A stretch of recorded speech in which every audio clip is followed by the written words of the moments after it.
are providing garden maintenance services is the hourly rate thing.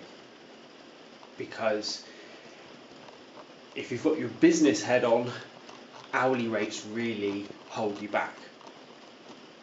However, I'm a firm believer that sometimes hourly rates are absolutely necessary. For example, if you're doing really detailed maintenance, or you've got very large properties of a couple of acres where you're there sort of right the way through the year, every week for like a day, then you give people day rates. And I think in certain circumstances that's unavoidable.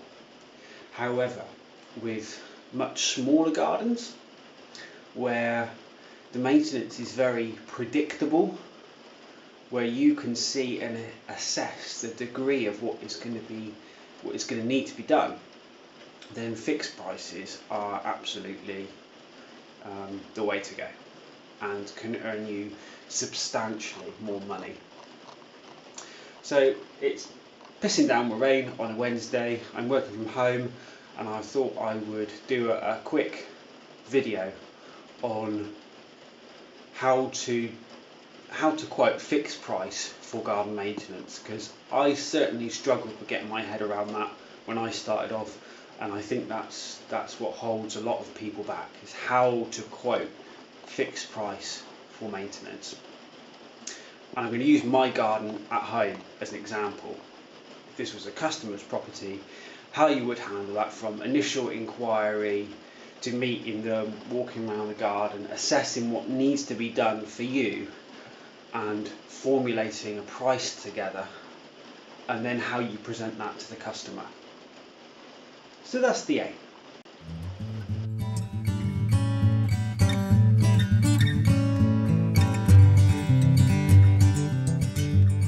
So the first stage is obviously the customer making contact with you. And typically they will start by telling you what they think they might need.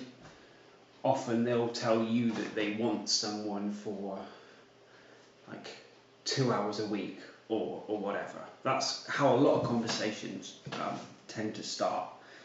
And you've kind of got to ignore that, because they might think that they need someone for 2 hours a week based on how much time it takes them or how long it's taken someone else previously. But everyone works at different paces. So you've kind of got to put that out of your mind to a degree.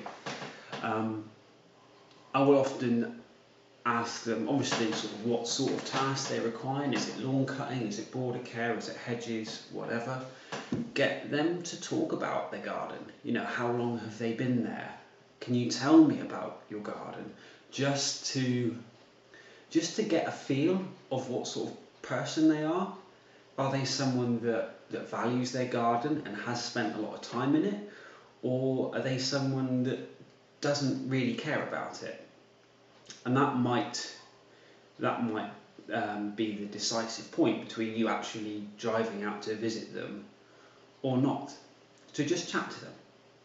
Ask them maybe if they've had help before in the garden, in what capacity. Did that work out? Why didn't it work out? All those sort of questions. One question you will often get asked on that initial phone call is, how much do you charge?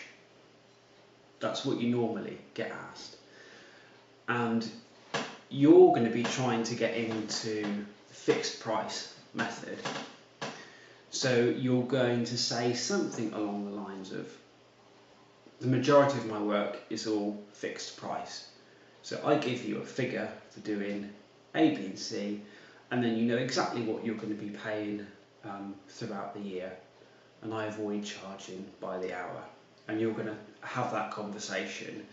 Sometimes people are just set straight that they want an hourly price, and if they're really set on that, then maybe they're not the customer for you, and there's no point you you going out to visit them, if you want fixed price and they want hourly, then is it worth it if you're never going to work together as sort of you and client? But assuming it's all okay, you go out and you visit their site.